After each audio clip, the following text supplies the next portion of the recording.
in Vermont. And she said that hard work ethic is what I carry through to my on-track performance. Absolutely. It's given her an incredible work ethic, and it pays off in her training and how she approaches life and racing. Keep an eye on Nikki Hiltz. Hiltz has looked so good through the rounds. They've run clear and smart, and they've given themselves a great shot at this Olympic. Let's go, women's 1500 meter final.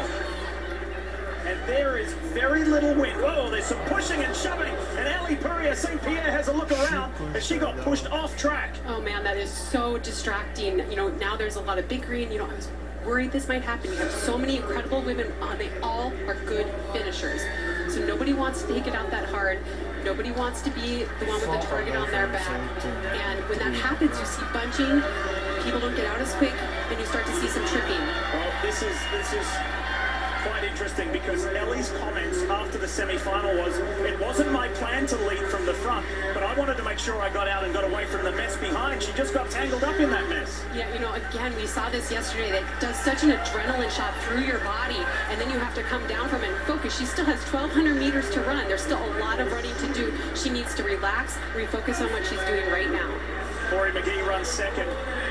Hip number 5 there, Corey, who has been training with Joe Bossard. It's Emma Coburn's husband. She said that Joe has got her to the highest fitness level of her career. She is the best she has ever been. Let's see if that translates to an Olympic berth. You know, Joe Bossard really pushed her on her mileage and her strength, and that's hoping to pay off today. We see right behind her Danny Jones, who she trains with, the University of Colorado, 4-time NCAA champion, and right behind her is Nikki Hiltz.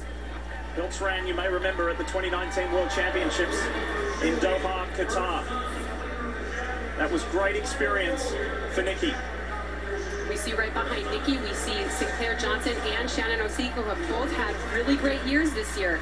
Both poised to make a run for it here. And then we see Simpson. Simpson is the veteran. She doesn't panic early on. She knows if she can keep her composure, stay in the hunt, she has a chance over that last 100 meters. So Jenny moves past Sinclair Johnson and up one more position. Field still led by Elle Purrier St. Pierre.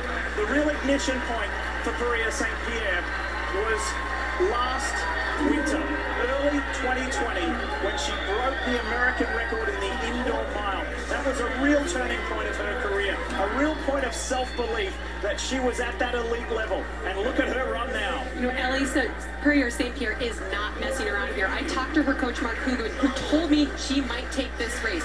She didn't want to leave anything up to risk. She felt comfortable leading from the front. We saw her do this in Mount Sac earlier this year, and he said that was all planned in preparation for this moment right now. Corey McGee ahead of Danny Jones. These two train together. Shannon Osika there in the blue and green. Shannon's come up into the top 4, and they've broken away from Jenny Simpson and Nikki Hiltz. You know, it's so hard to run from the front like this, like Purrier St. Pierre is doing. But one thing I'll say about her, she is able to squeeze down the pace slowly and surely without any tell on her face or her body. She always looks so composed. So she might be squeezing it down, and you don't even realize it. As we see, a gap is opening up between them and 3rd place. Here we go. It is one-on-one. Elle Purrier St. Pierre up against Corey McGee, the 29-year-old from Mississippi. They have broken away from Shannon Osika. This is the race of Corey McGee's life. She has wanted this so bad, and she has not made a U.S. team since 2013, and she is determined to make this happen today. They've met the Olympic standard. The two ladies up front, so has Shannon Osika, by the way, who runs 3rd. But it is Purrier St. Pierre up against McGee in the Olympic trials in the women's 1500. The top 3 get a berth to Tokyo. Osika has lost that 3rd spot. Elle Purrier St. Pierre has now broken away.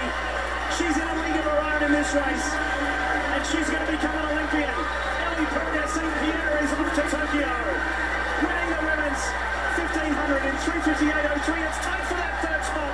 Osika's going to miss out. I think it may have been Helen McLean. Helen McLean got into this race on protest. She finished outside of the capabilities to advance to the final, and she protested her way in. Now she just placed top 3 at the Olympic trials. Purrier St. Pierre, Corey McGee, and Heather McLean, the top 3.